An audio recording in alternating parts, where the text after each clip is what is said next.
Warm and congenial greetings to all those who have graced us with their presence today, including our esteemed principal, respected faculty, and my fellow curious listener. I, Gunisha, And I, Diksha. will be your host for the day. Today, on this poignant occasion of Martyrs Day, SMC and NSS, in collaboration with Gandhi Study Circle, have gathered here to host with us an honorable personality, Mr. Tushar Arun Gandhi. Martyrs Day is a dedication to all those who have sacrificed their all and everything for the country, in honor of the one who inspired countless others to do the same. The thin man in khadi dhoti, kindly remembered as Bapu, began walking alone, and a whole nation joined him. And years ago, he took his last breath on this very day. Today, we pay tribute to him. So, first of all, I would like to invite Dr. Ashis Taru Deb, sir, the Programming Officer of NSS CVS, to welcome our guest and grace us with his speech. Thank you, sir. We heartily welcome you on the behalf of our college. So, what I would like to say is as follows. I'll be very brief to the point, and mostly it will be an emotional outburst. So, how it is like being born in a country which is subjugated by another country? Can we feel the pain of everyday's humiliation that goes along with it? How the nation felt after the Jallianwala Bagh massacre? What we would or even could have done in such a scenario. We are ordinary people concerned with daily bread and butter, but a large number of extraordinary people at different points of time in the colonial period have made utmost sacrifices for our motherland. While some is remembered, others went to oblivion. It is our duty today to rise and salute them, whose sacrifice has contributed to the freedom we are enjoying today.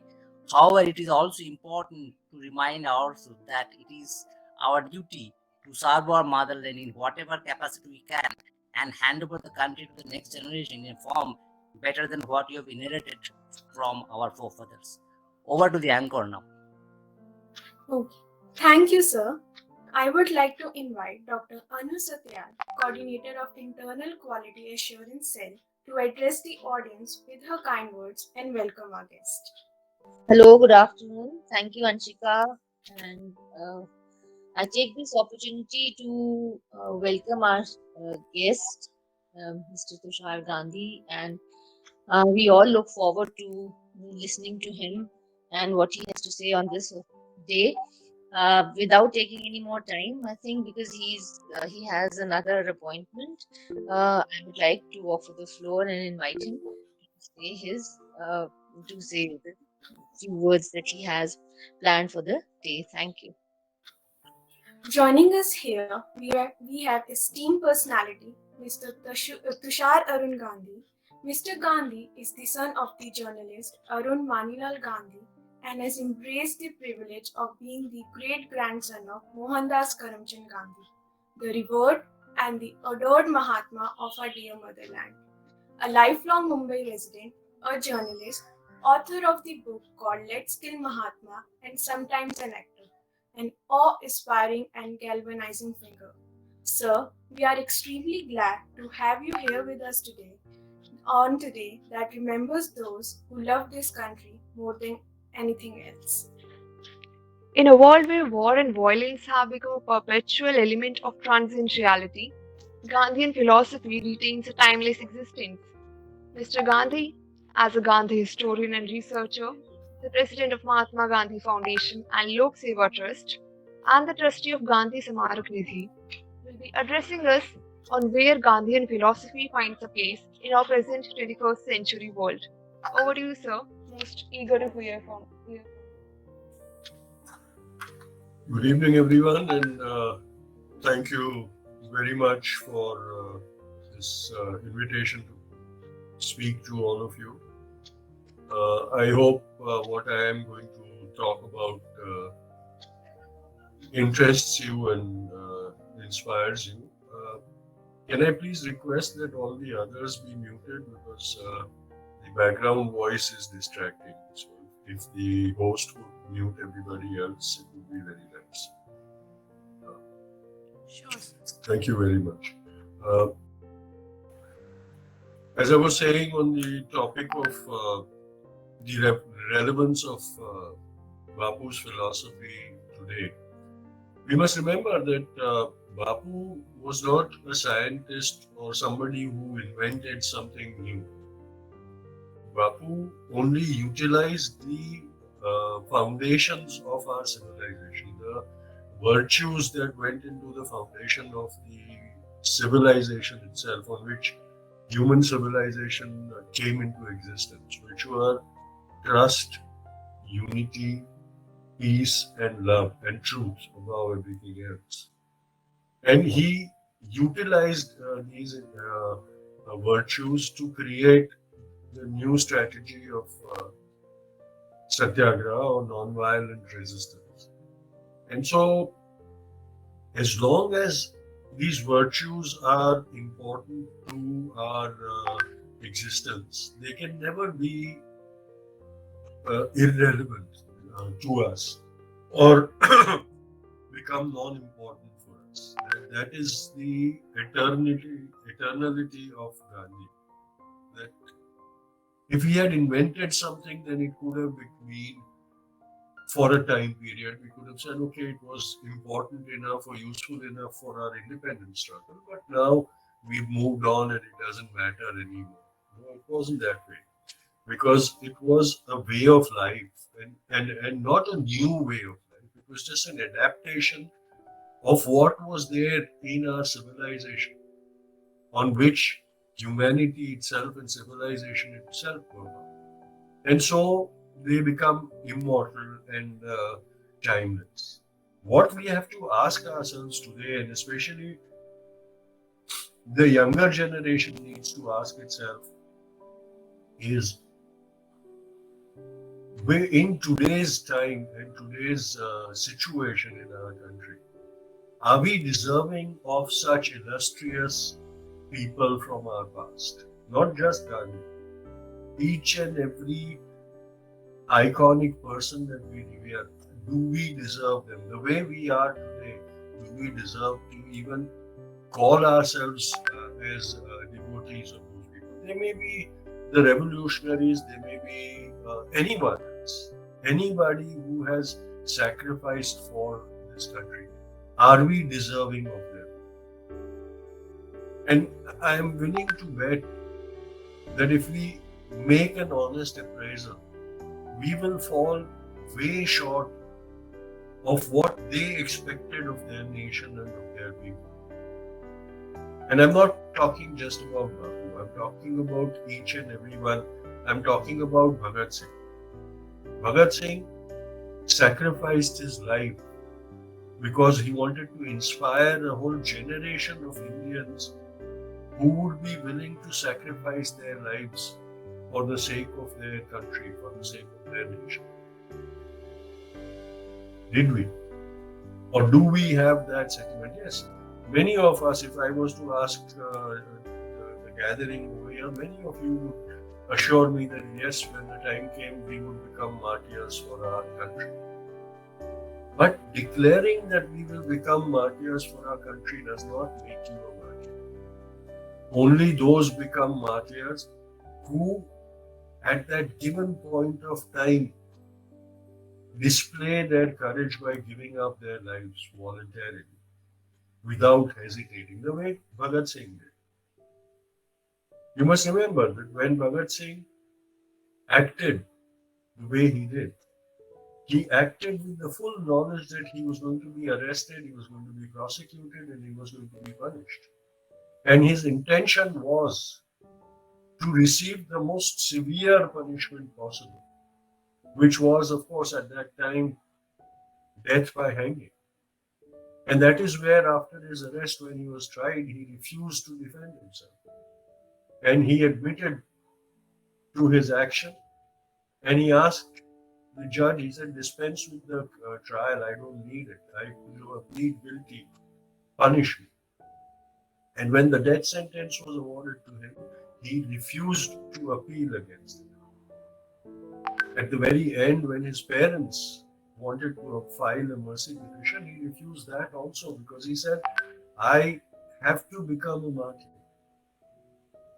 And my martyrdom will then inspire a whole generation of Indians to become martyrs. And if a whole generation of Indians decide to become martyrs, the British will find it very difficult to rule over us. Do we deserve a Bhagat Singh? Do we deserve the legacy of a Bhagat Singh? Are we today, do we even have the courage to think of emulating Bhagat Singh?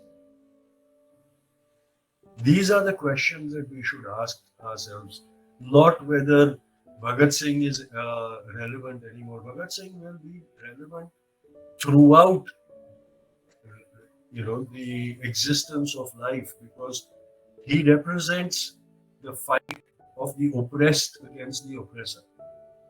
And that struggle continues. Gandhi, if you look at Gandhi, and Gandhi represents the fight of right against might. And the fight of right against might continues. If you look at Netaji Subhash Chandra Bose, Netaji Subhash Chandra Bose represents the fight of the enslaved against the ones who have enslaved them and represents the concept of liberty. And that the striving for liberty and freedom is an eternal quality. So even his legacy continues to be eternal. But do we deserve to become the inheritors of those legacies? Are we capable of that? That is the more important question that we need to ask ourselves. And if we look at our current situation, we unfortunately fall way short of the expectations that our founding fathers had for us, the dream that they dreamt for this nation. And 7 decades, or 7.5 decades to be more precise, is a very short period of time in the history or age of a nation. For a human being, it might be a lifetime. But when it comes to the age of a nation, it is a short period of time. And look what we have achieved in that short time. Is there anything that we can boast about? And please do remember that for all this time, our country has been a democracy. Except for a very brief interlude, we had always remained a democracy. And as democracy means, it should have meant that it was for the people, of the people, and by the people. But where are the people today? Where is the people's will reflected in the direction in which the nation is going to? Where is the will people's say in the direction in which the nation is going to? Where is the people's will in the formulation of the policies of this nation? And why has that happened? While it still remains a democracy, why has it happened that the weakest of the weak and the poorest of the poor have absolutely no say in the administration of the nation, in the policies of the nation? Why are they so marginalized? Why is there so much disparity in our nation? Inequality is institutionalized. Those who have so much that they don't know what to do with it. And those who have nothing don't even have an imagination to imagine that they can aspire to have something. Why is it that we have such disparate groups of people in one nation itself? What went wrong? What went wrong was we became a nation of selfish people. We started thinking only of ourselves and only started paying lip services to all those martyrs who would also have thought only of themselves and would have lived happily ever after. But they did not. And that is why we revere them today. But the true reverence for these kind of martyrs does not exist because we do not have the courage. And I don't mean, when I talk about sacrifice, I don't mean that we give the sacrifice that Bhagat Singh offered, or what Netaji Subhash Chandra Bose did for his country, or what Bapu did for his country. We don't need to make that ultimate sacrifice of life, but we could sacrifice a bit of our ability. We could sacrifice a bit of our intellect. We should sacrifice a bit of our time, a bit of our resources, a bit of our needs, a bit of our greed. There's so many things that we can afford to sacrifice and still not even realize that we are sacrificing it. But we have become so selfish that we will not even make those small little sacrifices for our country. And that is the reason why we find ourselves in this situation, where we pay fancy lip service to the iconic people of our past and turn a blind eye to the bleak present and the even bleaker future to come. And that is why your generation needs to make that change. My generation was a generation of wasters. We are the culprits of what our nation has become. We are the selfish generation which spent and wasted our lifetimes in thinking only, considering only about our own benefits and our own good, and did not do anything for the nation. You, as everybody must always be telling you, that the future is yours and you will have to take responsibility for the future. But nobody tells you the fact that if the future is yours and if you have to take responsibility for your future, you will have to first take responsibility for the present, because what you do in the present will determine what will happen in your future. If you keep waiting for that future to happen, you will never get an ideal future. And so you have to begin now.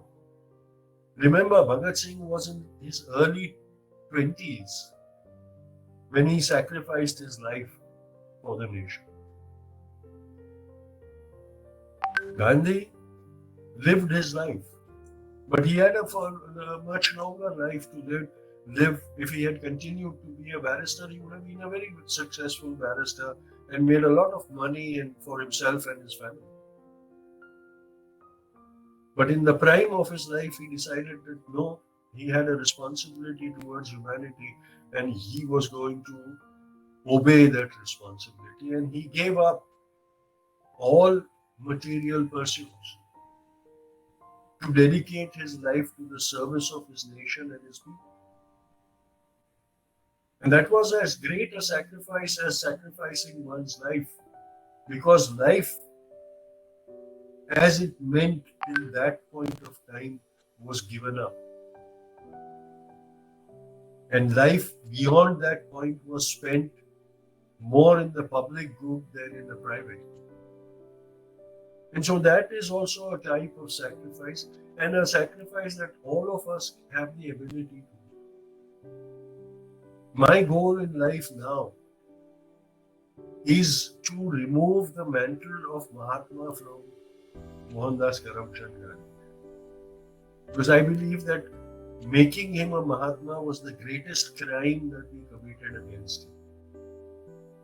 We put him on a high pedestal and we convinced ourselves that he was a great personality, most probably godlike personality of divine abilities, way beyond our reach. And we are just mere mortals, weak, frail, mere mortals. So we cannot aspire to become like him. And we convinced ourselves that there was no need. He was a Mahatma, so only Mahatmas can do all these things. And we can't do those things. And so we don't even need to try. And in doing so, we forgot that Mohandas Karamchand Gandhi was an ordinary human being with all the weaknesses, all the flaws, and all the propensity to make mistakes as normal human beings have. What set him apart was that he was determined to overcome his weakness. He was determined to resolve the flaws that he identified within himself.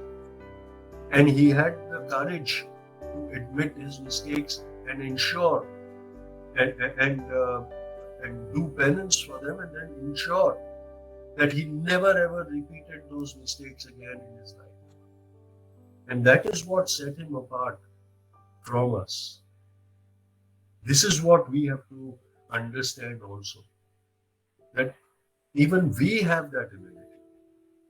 If we decide to walk on that path, if we have the courage to walk on the path of Gandhi, we don't have to become Mahatmas, all of us. But we can, at every step we take on that journey, we can become better human beings, and in becoming better human beings, make the society that we live in that much better.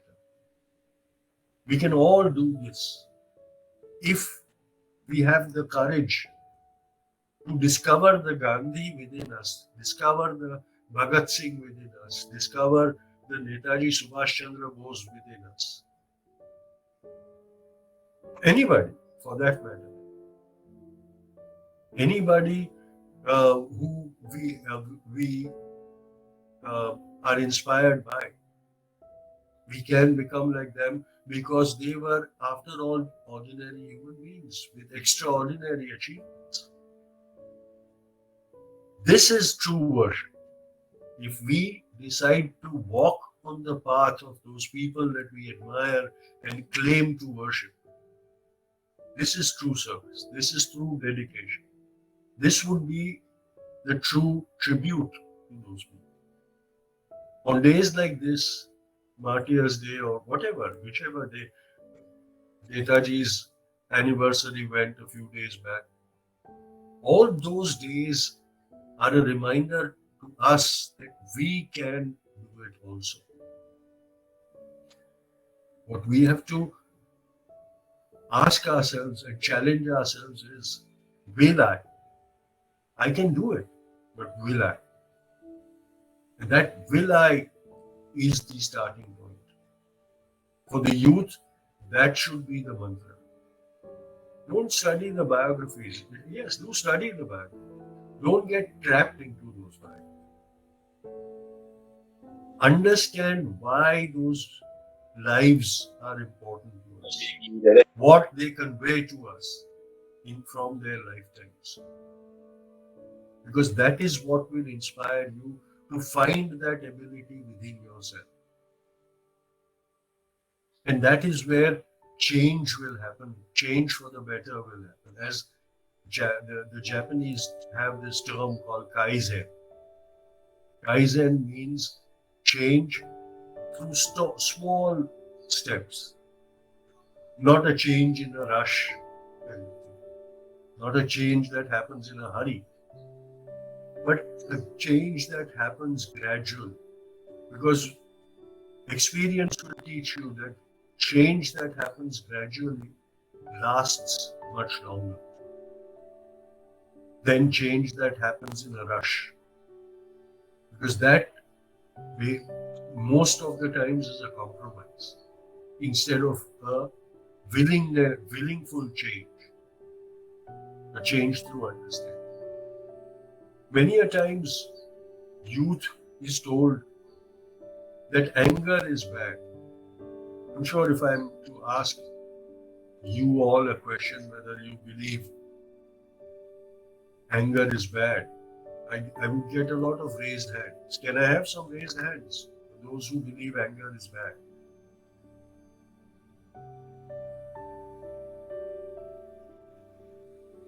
I think you can raise hands over here. So if you agree with me that anger is bad, please show me a rising of the hands.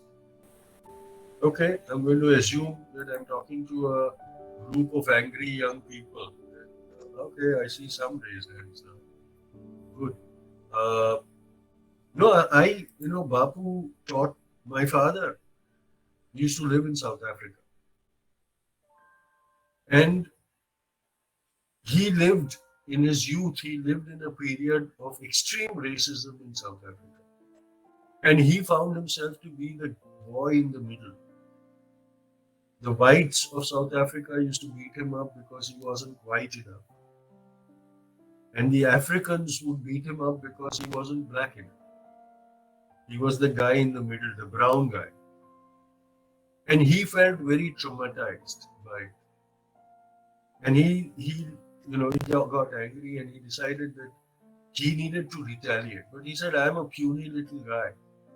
I don't have the strength to beat up or retaliate against these tormentors. So he went and invested in a set of weights at home. And he joined a boxing class to learn how to box so that he could fight the next time somebody came to beat him. When my grandparents saw that, they were worried. They said, Arun has a lot of anger in him and he doesn't know how to deal with that anger. So maybe, it's time that he goes to his grandfather and learns to deal with it. So my father was shipped off to India to live with his grandfather, my great grandfather, at Sevagram Ashram in Barga. And Bapu became his teacher and started his education with him in his Gandhi school, which was just one Bapu the teacher and Bapu everything. And so they had fixed times for studies, and the studies involved not just book knowledge, but morality and the study of life and everything. And one fine day at Sevagram, my father still recollects that lesson. It was a stormy evening at Sevagram. There was a thunderstorm happening, and Bapu took my father outside the hut they were living in. And he asked my father to describe what was going on. There was thunder and lightning and all that. So my father described it. He said there's an electric storm, there's thunder, there's lightning. And just then a bolt of lightning fell on a tree. And within seconds the tree was burned to coal and destroyed completely. So my father described that to Bapu. So Bapu asked him, he said, described what actually happened. So my father described that an electric storm is when two, clouds of opposite charges collide, then a bolt of lightning is created, which is electricity in the skies. And sometimes it gets attracted to objects on the earth and it falls on them and it destroys them. It's a bolt of electricity. So Bapu asked him, what happens to that bolt of electricity after it destroys the tree? Does it bounce back and go back into heaven? My father said, no, it gets destroyed itself too. So Bapu said, oh, okay, so it destroys and it gets destroyed itself. My father said, yes, that is the law of nature, that is the principle of science. That's what happens. Then Bapu told my father, he said, go into the hut, you find a torch on my table, bring it up. So my father brought the torch and my Bapu asked him to switch it on. When my father switched it on, of course, there was light. And Bapu asked him to again describe what happened. So my father said, I switched on the torch and there was light. And so Bapu said, tell me the principle. And my father said, there is dry cells inside the battery, and when I switch it on, the circuit gets completed and the electricity in the dry cells powers the bulb and there is light. So Bapu said, okay, so here too there is electricity. My father said, yes. So he said, but in the torch, the electricity is productive. While as in heaven, the bolt of lightning, which is also electricity, is destructive. My father said, yes, that's true. So then Bapu told him, he said, that is what anger is. Anger is a bolt of electricity, a charge of electricity. He said it becomes good or bad depending on how you use it. If you use it as a bolt of lightning, it will destroy, and in the process get destroyed itself. But if you use it like the electricity stored in the dry cell, then whenever you require it, it will give you light. And when you switch it off, it will still be in the dry cell as long as it has the capacity. So he says, per se, anger is not bad. How you use anger makes it good or bad. So he says, if you use anger to destroy, it is bad because it destroys something and it destroys itself too. So you get destroyed also. You get damaged every time you use anger violently. But if you use anger as energy, as a inspiration to change the reason for your anger, then a productive change will happen, and you will also not damage yourself. You will not damage somebody else. You will not damage yourself. This is the lesson. This is the way we need to understand the philosophies that are taught to us. Sometimes we feel, oh, what is this? How does this help?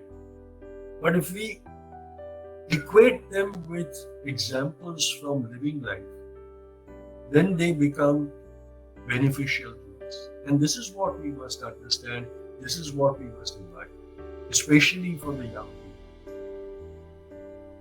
And so I would like to once again tell you, when you worship, when you get inspired by people, don't put them on a pedestal. Try to lift yourself up to that estimation of those people. Because then you will become a better person and worthy of the worship of those who inspire you.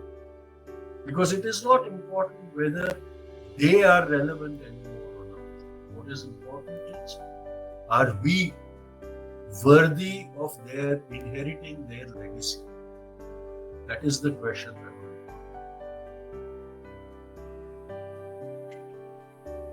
So thank you very much. I believe there will be questions and answers now. So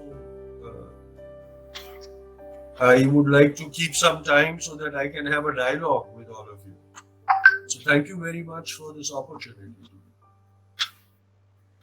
Thank you, sir, for enlightening us with your words. Your address will certainly help the youth assembled here navigate through the world with a philosophical outlook guiding them throughout. Moving further, we will now go to question and answer sessions. Audience is requested to put their questions in the chat box and sir will answer directly.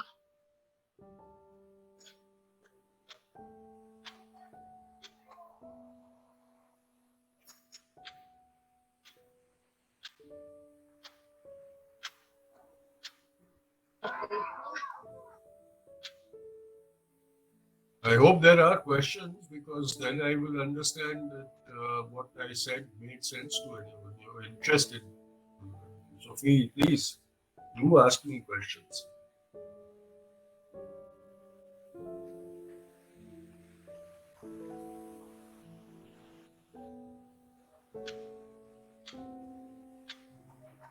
So Kamakya has a question. Please go ahead and ask.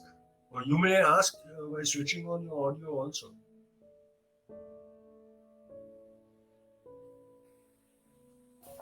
Am I audible, sir? Yes, I can hear you. Okay, so first of all, thank you for your talk. It was quite enlightening. So, sir, I've been following you for a long time on Twitter right now, and what we see in today's state of affairs is, complete teardown of the social and civilizational fabric that our founding fathers thought of, that you already mentioned in your speech. But recently, there has been a new theory that has been propounded that had it not been for Bapu's assassination, this teardown would have happened long back in 1948 itself. So, do you find the logic behind this line of thought, or like where are civilizational values over a sense of sacrifice so weak that, as you mentioned, that we have like practically made him our Mahatma, right? And so, where are sense of sacrifice so weak that because of a person, this sense of teardown was delayed for a 75 years? See, the thing was that there was insanity in India, prevalent in India during the last years of Bapu's life, in the transition period when we became independent. India was on the verge of anarchy. And it seemed as if nothing was going to work.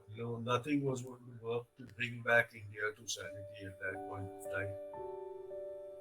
And as there was in the old times, there was the school of medicine which thought that people who had psychological afflictions, mental illnesses, could only be cured by administering electric shocks to their brains. And that treatment used to be given to those patients of psychiatric ailments. When India went insane in the mid to late 40s, it also required a shock to bring it back to its senses, and that shock was provided by the murder of Mohandas Karamchand Gandhi. And because of that shock of that murder, sanity prevailed for the first at least 5.5 decades of India's existence, before we again started sliding into the insanity of hate. And today we see that hate has become our official creed in our society and in our public life. Unfortunately, today we don't have a Gandhi who can again sacrifice his life and bring us back to sanity. So yes, I believe that whether you call it the tear-down effect or as I call it, the insanity of hate, we needed a shock to bring us back to sanity, or bring us or tear down that structure of hate that was threatening, or to smother the fire of hate that was threatening to engulf our whole nation and reduce it to ashes. Okay, sir. Thank you.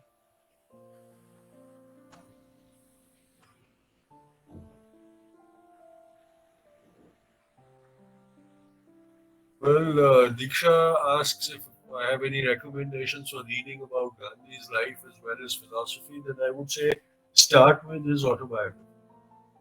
That is the best introduction to Gandhi. Start with his autobiographies, The Story of My Experiments with Truth, and then you can progress to many other biographies and books of analysis that happen if it interests you. But the best thing is to understand Gandhi through his own words. And you are, the age group I'm talking to is old enough and mature enough to now read and understand the autobiography. So my recommendation would be the autobiography of Bapu. Thank you, sir. You're welcome. Anybody else wants to ask a question? They can just go ahead and ask. There's no formality. So we have some questions in the chat box. Okay. Yes, Vipesh, you can. Okay, Akshay wants to know, how are you influenced with your great-grandfather's ideologies? They inspire me, Akshay. They inspire me. I don't know whether I have understood all of them completely as yet, because as my ability and understanding increase with age, I am discovering more and more depth to the meanings in those ideals. So I believe that it is a lifelong journey of discovery. But yes, they do inspire me and enable me to decide on what I'm going to do and how I'm going to live my life in a manner. I am not. I am a very ordinary person.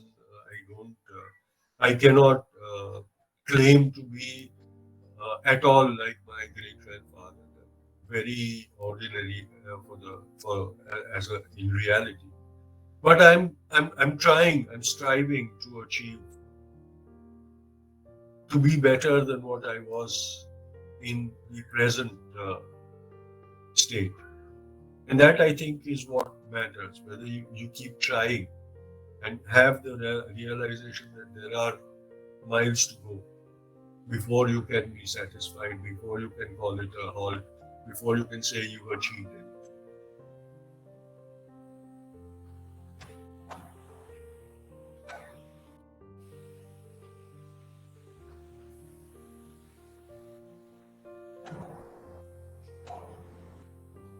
Insights of that time, I can only give you second-hand insights of that time, Anshika, because I got them second-hand myself. I was born much after Bapu's assassination in 1960, so I was not an eyewitness to it. I was fortunate enough that in my childhood, our home used to be like a transit home for many of Bapu's associates and contemporaries. Whenever they were in Mumbai, Bombay at that time, they would come to our home, and many of them would stay with us. So I had first-hand knowledge of people like Sardar Patel's daughter Maniben and C. Raj Gopalachari, and I also have the memory of having played in Panditji's lab and things. So I have that, but the memories are from the stories I heard from my grandmother and my father. Those have formed the impressions that I carry with me. And I will tell you about one very inspiring story for me, which helped me to achieve something in my life, was a story from the Salt March, the Dandi Kuch. When Bapu declared his idea of going on the Salt March and walking to Dandi as a form of protest and picking up a pinch of salt in defiance of the British, everybody thought it was ridiculous. All the Congress leaders were against it, and they said, what a ridiculous thing. Why should the British be even bothered about you picking up a pinch of salt? The British also said, yes, please go ahead and do it. We're not bothered. How is it going to matter to us? And there was a lot of opinion against this whole march. And Motilal Nehru, who was a senior Congress leader at that time, wrote a 21-page letter to Bapu explaining point by point why this was a ridiculous idea and why it would fail and why it would make Bapu into a laughing stock and how he would lose the trust and faith of the Indian people and how they would all be marginalized. In a detailed scholarly manner, he wrote a 21-page letter and sent it to Bapu. In reply, Bapu sent a one-line postcard saying, Adarniya Motilal ji, aapka patra mila, karke dekhe. He said, try it. Before dismissing it, just try it once. Motilal ji could have taken offense at such a brush off. And I send him a 21-page letter of reasoning and he sends me one sentence back. It's such a abrupt thing and so insulting and humiliating. But Motilal ji said, okay, we have selected him as our leader and we have to follow it. So we will do what he asks us to. Sardar Patel was very against the whole idea. He tried to convince Bapu, and when he finally saw that Bapu was adamant, he said, okay, you're not going to change your mind. So I might as well get busy and start preparing for you. And he started traveling around Gujarat and he identified the route, he identified the destinations, and he started going to the villages of the route, explaining what was required of them and what Bapu was going to do. And a week or 10 days before the march was to begin, the British arrested Sardar Patel from a village in Gujarat while he was going on the preparatory journey. And then Bapu walked and he went to Dandi and he picked up salt, and then the rest is history. The whole nation was fired up by that idea. And they joined in the Satyagraha, and suddenly the British realized that it was very humiliating. And so Motilal Nehru also understood this great strategy of Gandhi, and he decided that he would break the salt law in Allahabad.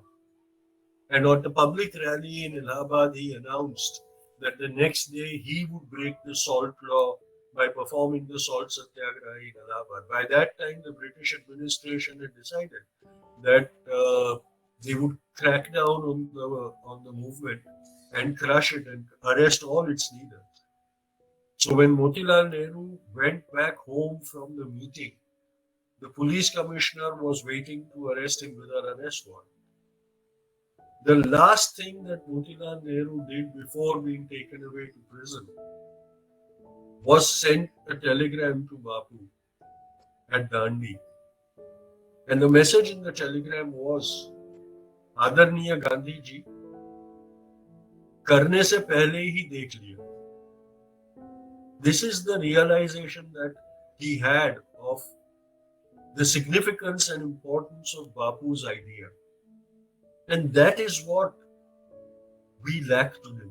The conviction and the faith in our leaders. When somebody we treat as a leader talks about something, we start questioning. Yes, we must question. But at one point of time, we must also have faith. And try it ourselves before saying, no, it's not going to work. The leadership of that time had that ability. That even if initially they were unconvinced, they would try it out and only then decide whether it was effective or not. This is what we must all be inspired by. Thank you, sir, for answering our queries. I would now like to invite Shalini Singhal Ma'am, the Program Officer of NSS, to address the gathering before we culminate the event. Over to you, ma'am. Good evening. Sir, namaskar. I am Dr. Shalini from Department of History. Glad to have you with us and motivating our students. I would just summarize the entire thing about Gandhi's philosophy in just one line, that he was an institution in himself. That's what I feel about it. So I think that's my summarization about Gandhi's philosophy and ideology. I think Bhupesh was also wanting to ask a question. So Bhupesh, if you could just add. Please go ahead. Yeah, please. Thank you so yes, much. Thank you. Very good evening, sir. Am I audible? Hello. Yes, you are. You are. Go ahead. Sir, yes, a very good evening, sir. So my question was regarding the political philosophy of Mohandas Karamchand Gandhi. He was, his beliefs or his political ideology were against the coercion of power in modern times, what we call state. And he rather believed about the social anarchy, which has been also cited by Bhikkhu Parekh in his work, the Political Philosophy of Gandhi in 1989. Sir, we as a history students or in the field, we believe that the times shape the person. Like during the British times, as you also taught that it's not the relevance, but it's the legacy that we have to take forward. So sir, taking this very point, sir, can we say that this thing, that the coercion of state with the ideology of Gandhi can be can be put in a sense of some kind of social order in the contemporary world? Well, if I understand you properly, you are saying whether we should come to terms with our circumstances and our present. Am I right? Yes, sir. Regarding that, Gandhi was not entirely against the state, but he has some differentiation in his own terms. Sir, so can we find it like his idea of utopia in the current contemporary times? Yes, definitely. I believe that opposition is on issues. It can't be in its entirety. We will have difference of opinion. We will have difference of ideologies. In a nation, all ideologies have the right to coexist. Not to dominate, not to subjugate. The problem starts when there is ideological subjugation. The attempt to oppress opposition, the attempt to smother differing opinion. That is when the problem starts. And Gandhi rebelled against that. And all the examples I gave you in my talk, they all fought against that state oppression. And that's where we have to also understand that a state in its entirety cannot be bad. Because if that is bad, then that means we are also part of that evil. We are also a component of that evil. And we can't be that. So we have to identify what is wrong. And instead of attempting, see, there are two schools of thought. One says destroy. Once you know what is bad, destroy. The Gandhian outlook says, once you know what is wrong, reform it, change it, attempt to make it better. Now you have to decide whether destroying something and then attempting to rebuild is a better option, or reforming something, even if it happens slowly, is a better option. That is the individual choice, and that differentiates the ideology you follow. Whether you follow the ideology of the Marxist Maoists or you follow the ideology of the Gandhian Satyagrahis. That makes a difference. There will always be differing of opinions, but we have sort of conditioned ourselves to see everything in black and white and not look at the different shades of grey that exist in real life. And that is where we sort of get confused, because when we turn everything black and white, we don't see the shades of grey within our own self. And that is where Bapu always talked about looking within before criticizing the outer reality, of looking within and finding the reason for the flaws in society within our own selves.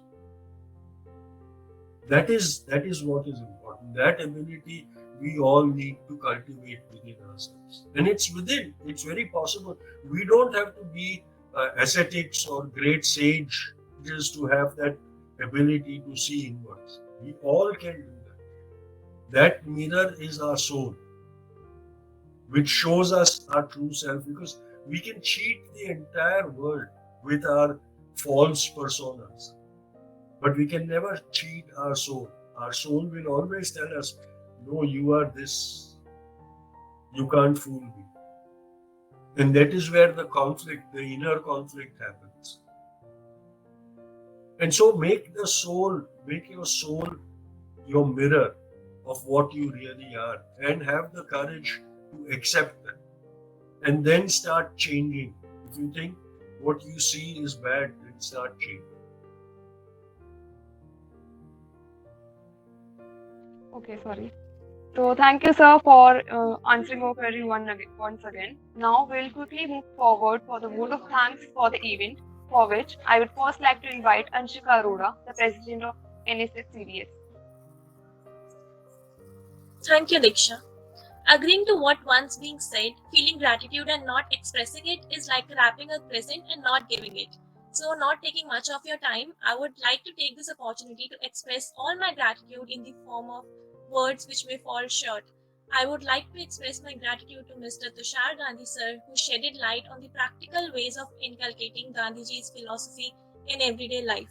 Thank you so much, sir, for enlightening the students by giving deep insights with your exceptional work and knowledge in this arena. Thanks are done, sir, for instilling a sense of motivation and patriotism in all of us. It was indeed a great pleasure to have you and learn great things from you. Before we sign off, I would like to thank respected Principal Sir Dr. Pradeep Kumar Biswas for always supporting us through thick and thin. I would like to express our gratitude to our ever supportive Program Officer Dr. Ashis Taru Deb sir for being the catalyst that stimulated us to do our best and standing as pillars of strength.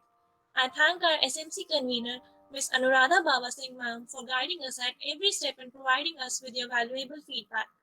I thank our IQAC coordinator, Dr. Satyal ma'am, for being a leading supervisor and inspiration at every point of time.